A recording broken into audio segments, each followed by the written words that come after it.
Richmond, Virginia, Commerce Road, Interstate 95.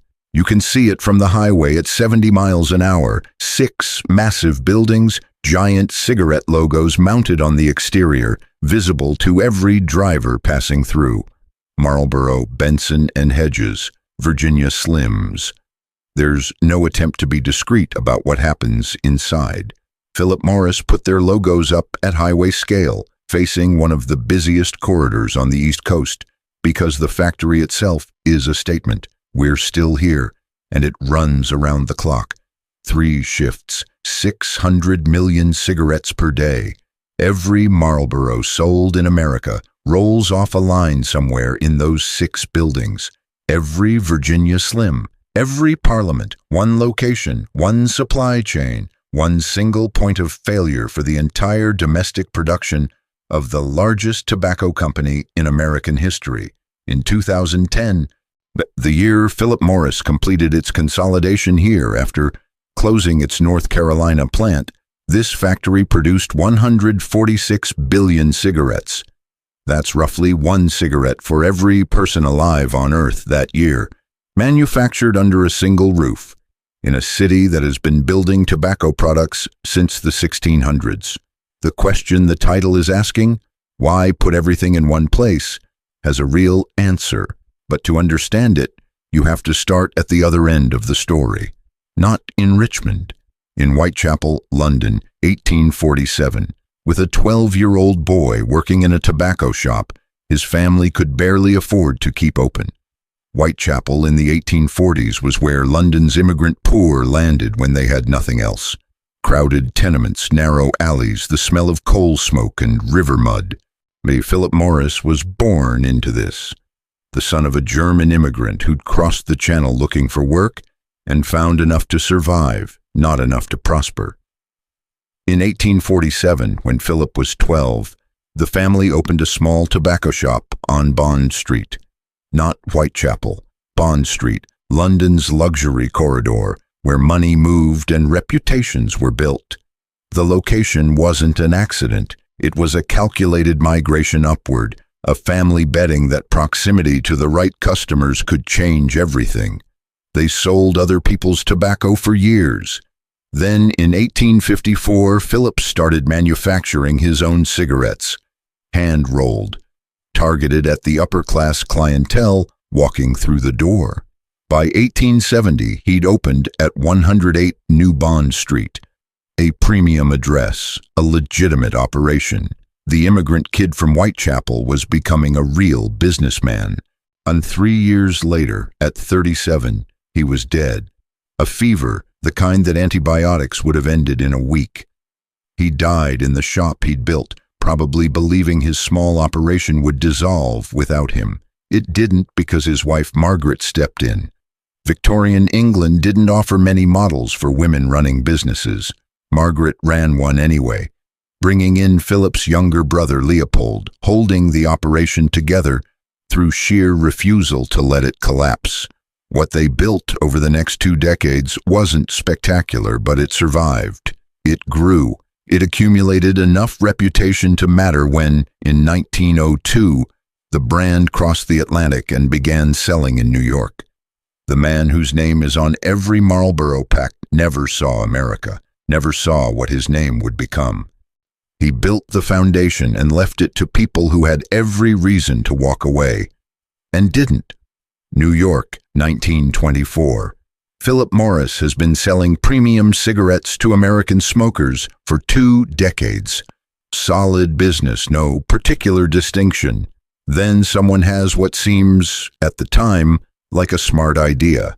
Create a cigarette specifically marketed to women. They call it Marlboro. The tagline, mild as May. The packaging is white, delicate, refined.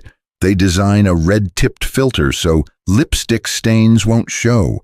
Everything about it is calibrated to make smoking seem acceptable, even elegant, for women entering a more visible role in American society. It sells. Not spectacularly, not badly. It exists. For the next 2 decades, Marlboro limps along in the background. By the late 1940s, It holds less than 1% of the American cigarette market. In an industry booming on the backs of returning soldiers who came home addicted to the cigarettes included in their military rations, Marlboro is practically invisible. Most companies would have killed it. Philip Morris saw something different in the name. It sounded strong, they thought. It sounded masculine, almost, if you divorced it entirely from everything it had meant for 20 years. And there was a gap opening in the market that nobody had filled. Health reports were starting to connect cigarettes to lung cancer. Smokers were getting nervous. Filtered cigarettes seemed like the answer. But filtered cigarettes were seen as feminine. Real men smoked unfiltered. Camels, Lucky Strikes. If someone could make a filtered cigarette that didn't feel like a woman's product, the timing was right. In 1954, Philip Morris hired Leo Burnett's agency in Chicago and gave them an almost impossible brief. Take a failed women's cigarette and sell it to men. Leo Burnett understood something that most advertisers in 1954 were still missing. The filter was not the product. The filter was a liability, a constant reminder of the health fear that was driving smokers toward filtered cigarettes in the first place. Every competitor was leaning into the technology. 55 patents, precision engineering, scientific language about filtration. Burnett saw this as a trap. People who have fears, he wrote in a famous letter defending his approach, resent being reminded of those fears. Don't sell the filter, sell the man smoking it. So the first campaign launched with multiple archetypes of American masculinity. A sailor, a construction worker, a war correspondent, each one with a tattoo on the back of his hand, a detail that mattered more than it looked. In the 1950s, tattoos signaled military service, manual labor, a life lived outside the white-collar world. The tattoo said, "This cigarette is not for country clubs." But Burnett noticed something in the early data. Whenever they showed a cowboy, sales moved differently. The open landscape, the self-reliance, the connection to the American frontier. It cut deeper than any other image. The cowboy wasn't just masculine. He was freedom. He was the fantasy of a generation of men who'd returned from war and found themselves in suburban offices, climbing corporate ladders, living lives that felt narrower than what they'd survived. In 1963, Burnett committed entirely to the cowboy. The Marlboro Country campaign launched nationally. Come to where the flavor is. Come to Marlboro Country. Vast western landscapes, men on horseback, campfires under open sky, no health claims, no filter talk, just an image of who men wanted to be, available in a pack of 20. Marlboro's market share before the rebrand, under 1%. Within a year of the campaign going national, fourth best-selling cigarette in America. By 1972, the best-selling cigarette brand in the world. That number is worth sitting with. A product that was essentially dead in 1954 became the most commercially successful cigarette in human history. Not through product innovation, not through health claims, but through a single, the sustained image of a man alone in the wilderness. By 1973, Philip Morris had a production problem. Marlboro was selling faster than they could make it. The infrastructure built for a modest premium brand was being asked to supply the American market's most dominant cigarette. So they built Richmond, 150 acres in the heart of Virginia tobacco country, 6 massive buildings, 1.6 million square feet of production space, an internal logistics network sophisticated enough to process tobacco arriving by the truckload, blend it to brand specifications, run it through machines producing 20,000 cigarettes per minute, package it, palletize it robotically, store it in automated warehouses, and load it onto trucks for distribution to every state in the country, without the process stopping for more than a maintenance window. So the initial capacity was 200 million cigarettes per day. They built in room to expand because they expected demand to keep growing. They were right, at least for a while. The year Richmond opened, Marlboro officially became the best-selling cigarette brand globally. The factory and the peak arrived at the same time. Through the late 1970s and 1980s, Richmond became what Philip Morris needed it to be, an economic engine for the city, a symbol of industrial dominance, a facility so efficient that its production numbers seemed almost abstract. The plant operated 24 hours a day. Workers built careers there, steady union wages, benefits, the kind of stability that builds neighborhoods around it. Richmond became, in the way certain single-employer cities do, essentially the company's city. Philip Morris sponsored Little League teams. They donated to hospitals, funded community programs. They didn't just employ the city. In a real sense, they inhabited it. Then the 1990s arrived, and everything changed. For decades, Philip Morris had a simple litigation strategy: deny everything, fight forever, never settle. They'd never lost a major case. Their legal team was good, their resources were enormous, and the playbook worked until it didn't. By the mid-1990s, state governments were carrying healthcare costs from smoking-related illness that had accumulated for decades. Cancer treatments, heart disease, emphysema. Medicaid was bleeding money. 46 states decided they were done paying for the damage tobacco companies had caused and wanted reimbursement. In 1998, the Master Settlement Agreement arrived. Philip Morris and the other major manufacturers agreed to pay $206 billion over 25 years, the largest civil settlement in American history, not an admission of guilt. Legally, they admitted nothing, just an agreement to write very large checks to make the immediate problem go away. It didn't go away. In 1999, the Department of Justice filed a RICO lawsuit against Philip Morris, the statute designed to dismantle organized crime syndicates. The accusation that Philip Morris had engaged in a decades-long coordinated fraud, hiding evidence that their products caused cancer since the 1950s, manipulating nicotine levels to sustain addiction, marketing to minors while publicly denying it, funding research designed to generate doubt rather than truth. The case ran for years. In 2006, a Judge Gladys Kessler ruled that Philip Morris had violated RICO. The court found a massive, coordinated fraud spanning decades. The Marlboro man wasn't a brand icon anymore, legally speaking. He was a front for a criminal enterprise. Then came the corrective advertising order. Philip Morris was required to run ads on television, in newspapers, in front of millions of people, stating in plain language what they had done, that they had designed cigarettes to be more addictive, that they had manipulated nicotine levels, that they had marketed to children, that smoking kills more Americans annually than murder, AIDS, suicide, drugs, car accidents, and alcohol combined. There is no modern equivalent to what this felt like institutionally. A company that had spent 40 years selling freedom and independence, forced onto national television to say, "We lied to you, we manipulated you, we knew." Richmond kept producing. The factory didn't shut down. It couldn't. Millions of people were still addicted, and the machines ran regardless of what was happening in court. Here's the actual answer to the question this video is asking.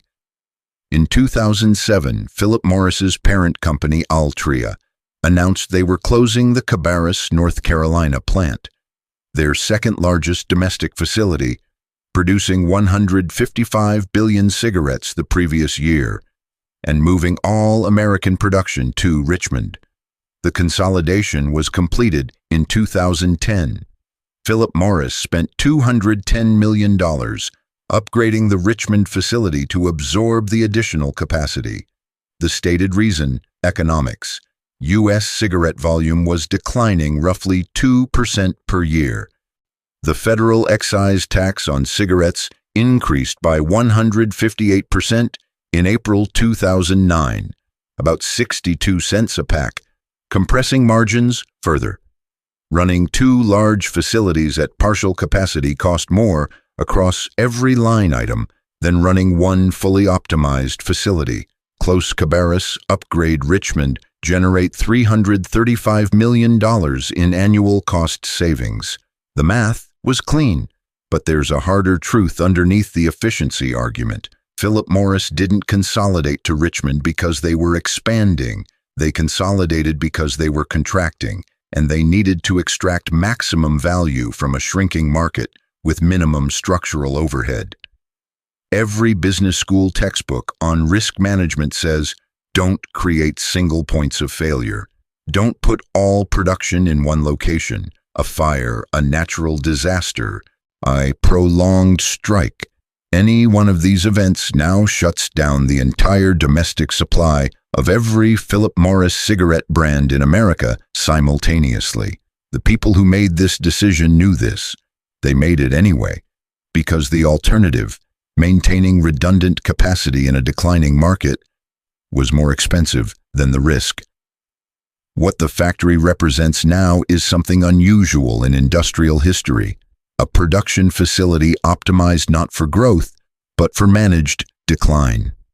Every efficiency improvement, every automation upgrade, every logistical refinement is in service of squeezing the maximum profit out of a product category that is, year by year, slowly disappearing. In 1973, the year Richmond opened, 37% of American adults smoked cigarettes, more than 1 in 3. By 2019, that number had fallen below 14%. Every year, another percentage point gone, another cohort of smokers who quit or died and weren't replaced by new ones. Between 1998 and 2019, total cigarette consumption in the U.S. dropped by more than half. Half the market evaporated in 2 decades.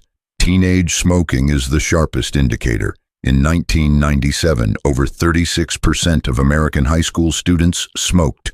By 2019, 6%. An entire generation had decided cigarettes were not for them. Not cool, not rebellious, not a statement worth making. The Marlboro man's power over young people ended somewhere in the early 2000s and never came back. Philip Morris saw all of this coming. They started planning for it. In 2008, they split the company into 2 distinct entities. Philip Morris International, handling everything outside the U.S., where growth still existed in developing markets, and Philip Morris USA, handling the domestic business. One company absorbed the decline. The other was protected from it. Then they bet on a replacement. EQOS, the heated tobacco device Philip Morris International developed and poured billions into. Not a cigarette technically. It heats a real tobacco stick to release nicotine without combustion, without burning, without smoke in the traditional sense. Philip Morris positioned it as a harm reduction product, marketed under the tagline, "Unsmoke Your World." A direct repudiation, in writing, of the product that built the empire. In 2024, Philip Morris International reported that revenue from smoke-free products had surpassed revenue from traditional cigarettes for the first time. The company that built the most powerful cigarette brand in history now makes more money from products designed to replace cigarettes. Yet Richmond keeps running because the millions of American smokers who are still addicted to cigarettes are not switching to IQOs.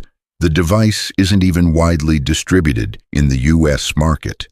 They're still buying Marlboro, still buying the same cigarettes their parents smoked, and Philip Morris USA is still selling to them.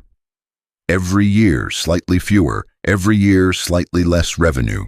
Every year, the same machines on Commerce Road, turning tobacco into product at 600 million units a day. In 2017, the Philip Morris Blended Leaf Complex, part of the Richmond manufacturing campus, was added to the National Register of Historic Places, a tobacco factory, a facility still in active production. Officially recognized as an American historic site worth preserving. There's a particular kind of honesty in that designation, if you look at it the right way. It's not nostalgia, it's acknowledgement. This building is a monument to something that shaped American culture for over a century and is now in the process of ending. The factory complex, still running, is simultaneously a production facility and a museum of the industrial era it represents. Inside those 6 buildings, the machines operate with a precision that has been refined over 5 decades. Tobacco arrives by truck from farms in Virginia and North Carolina, processed and blended to brand specifications by automated systems. Cigarette-making machines run at 20,000 units per minute. Quality control is obsessive because consistency is the whole value proposition. A Marlboro bought in Seattle has to taste identical to one bought in Miami, or the brand's central promise falls apart. Finished cartons move to robotic warehouses, retrieved on demand when trucks arrive for loading. The operation runs with almost no slack, because slack costs money in a market that cannot grow. Philip Morris USA still holds 45.9% of the American retail cigarette market. Nearly half of every cigarette sold in this country comes from one building complex on Commerce Road. That dominance is partly brand loyalty built over 70 years. It's partly the competitive advantage of being the last company standing in a market where most competitors have contracted, consolidated, or exited. When a market shrinks, the strongest player can maintain share even as total volume falls, because the remaining customers disproportionately buy the brand they know. This is what Richmond has become. Not the seat of an expanding empire, but the fortress of a contracting one. The last place where the old industry makes its stand efficiently, without illusion, extracting every dollar available until the day extraction is no longer possible. The question was never whether that day would come. The question was always how to manage the interval between now and then. Philip Morris answered it by putting everything in one place, optimizing ruthlessly, and keeping the machines running. The Marlboro Man is gone from American advertising. His last U.S. appearance was 1999. The factories in Louisville, in Cabarrus, in every other location where Philip Morris once made cigarettes, closed. The Richmond campus still running, from a German immigrant's tobacco shop on Bond Street in 1847 to the largest cigarette manufacturing facility in the world, to a production line serving an addiction that is slowly, measurably, year by year, running out of customers. The factory keeps running anyway. That's the answer.